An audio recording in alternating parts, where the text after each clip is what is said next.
नमस्कार आपण समस्त को आयुर्वेदा लाइव ओडिया रे बहुत बहुत स्वागत। आज मु आपण माननकु एमिति एक आयुर्वेदिक उपाय कहबाकू जाउछि जे आयुर्वेदिक टी आपण माने निजे व्यवहार करिबा द्वारा आपनक शरीर रे जहा भी उत्तेजना शक्ति ह्रास हेछि, जहा भी आपनकर धातु दुर्बल अछि किबा धातु पतला हेउछि, स्वप्न दोष हेउछि किबा निजर स्त्री टी को छुईदेला मात्र के किबा आलिंगन करिदेला मात्र के आपनकर बीर्जपात हे जाउछि, ताले आपण माने एही वीडियो को शेष पर्यंत देखंतु निहाती।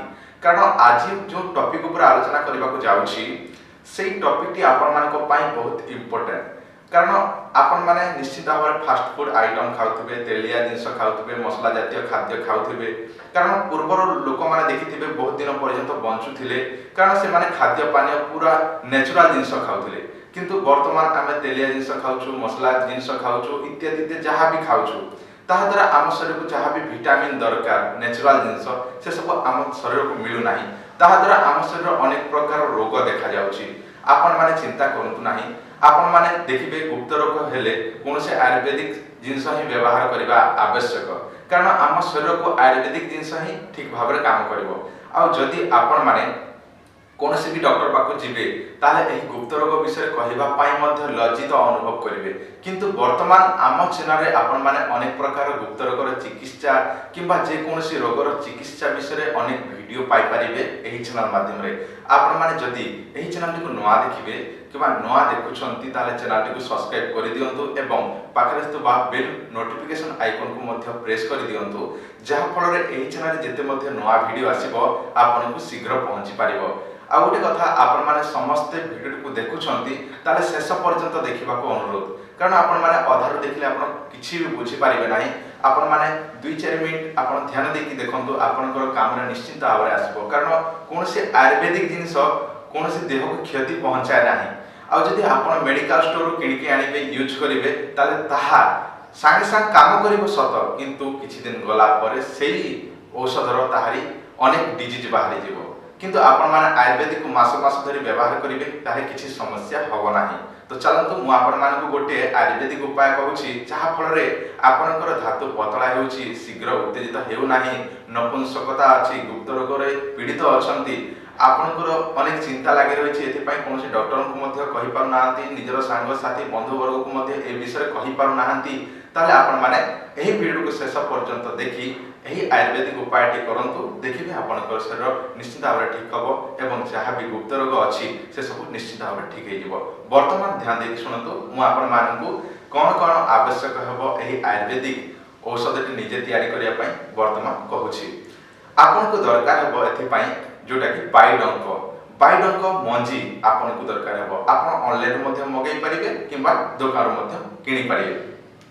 आपन माने करिवे कोन बाइडंक मंजी आनिबे, ताहाको भलो भाबरे सिझेई देबे, बुझिले।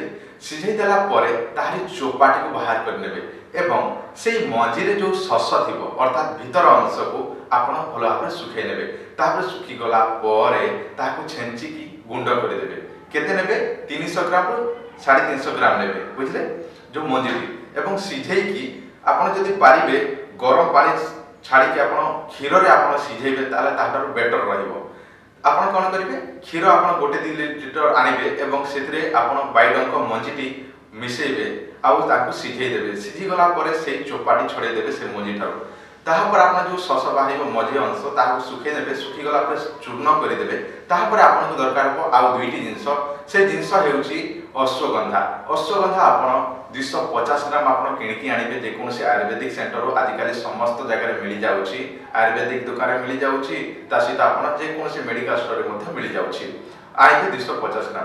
ताहा पर आपण को दरकार हेबो 100 ग्राम जोटा कि आपण को दरकार हेबो मिश्री पाउडर। मिश्री आपण किणकी आनिबे जे कोनसे दुकान रो एवं मिश्री को गुंड कर देबे, ग्राइंडिंग कर देबे एवं सेही जो बाइडंक मंजीर ताहारी गुंड एवं अश्वगंधा गुंड एवं आपन को दरकार हो मिश्री गुंड, एही तीनटा को मिसई देबे। संपूर्ण भाबरे गोटे जगह रे गोटे डबा रे भर्ती कर देबे एवं भलो भाबरे मिसई देबे।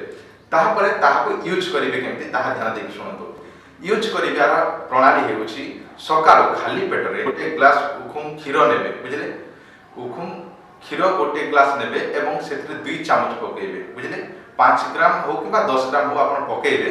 ताहा पर आपण ताहा को भलो भाबरे फेंटी देबे।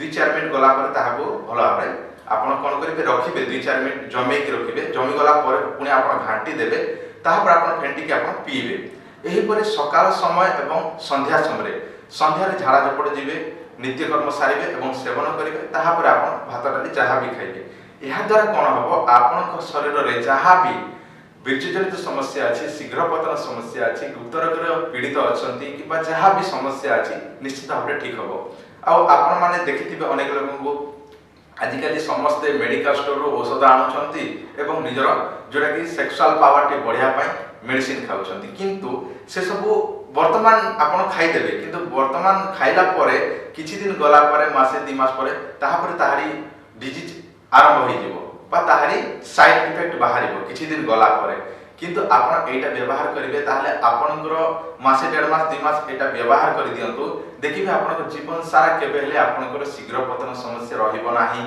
आपण निश्चित भाबरे ठीक भाबरे आपण निज स्त्री सहित संपर्क रखि पारिबे आपण माने एही चैनल को एबे ही सब्सक्राइब करि रखंतु आपण माने एही चैनल रे अनेक प्रकार गुप्त रोग चिकित्सा ता सहित आपनकर जहा भी समस्या अछि जहा भी आयुर्वेदिक चिकित्सा करियबो कारण समस्त तो आयुर्वेदिक यूज करू नाहंती ना जो मानकर गुप्त रोग अछि से माने ही आयुर्वेदिक यूज करंतु आशा करू आपण माने एही वीडियो रे जो आयुर्वेदिक प्रयोगटी जानिले सेटा व्यवहार करी आपण निज शरीर को हृष्ट पुष्ट रखिबे एवं आपण निजर गुप्त रोग को ठीक करि पारिबे आज वीडियो एतिकी वीडियो देखितर धन्यवाद नमस्कार।